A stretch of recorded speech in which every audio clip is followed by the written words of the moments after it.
Here's your one regret in life. The girl I bullied in elementary school died before I could apologize. In my grade school days, a girl in my class had a huge problem with her temper. Lori's outbursts drew the stern rebukes of her teachers, and she was a pariah in the class, completely friendless. Almost everyone, myself included, made fun of her so as to arouse her ire and set off another chain reaction of tantrums and bad behavior. The cruelty of children, how dreadful that I so happily partook of it. But everyone moves on in one way or another over the years, high school, perhaps college, career, marriage, family, and so on. But over all those years, as I mellowed and as I sometimes suffered blows from the same club I had wielded in my childhood, I never forgot Lori because I had never met another like her. In the fullness of time, I returned to my hometown to take a job. After a few years, I was invited to join the board of a local cultural organization, and made the acquaintance of Joan, a remarkable older woman who was an officer in that organization. We connected immediately and in short order became quite close friends. Eventually, she invited me to her home to discuss business matters respecting the organization. When I pulled to the curb in front of her home, I immediately recognized the place as Lori's childhood home. So I asked Joan if she knew anything about her, and as much as she occupied the same dwelling. And,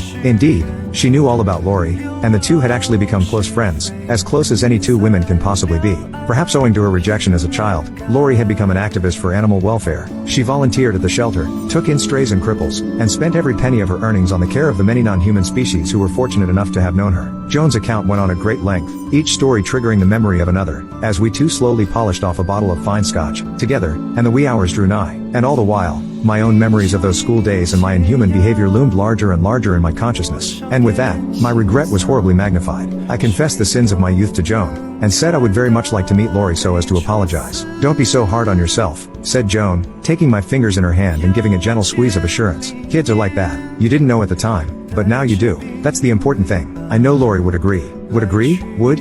I asked. "You mean she's not available? Has she moved?"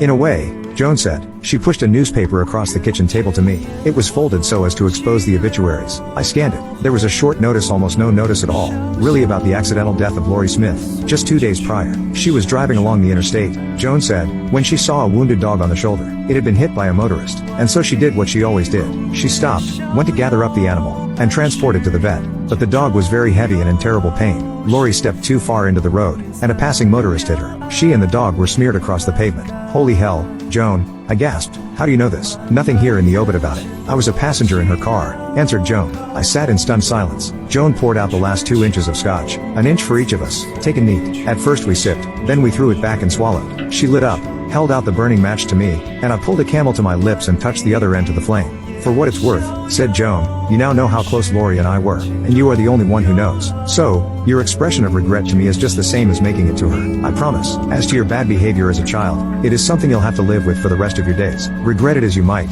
the important thing is to be guided by it. Amazing, isn't it, how what goes around comes around? Amazing, indeed. But if I could go back in time to correct my bad behavior, I certainly would. I would not be Lori's tormentor, but rather her friend, maybe even her hero. And for all the guidance I have today, none of it absolves me of my behavior then. I still regret it. I am so sorry, Lori."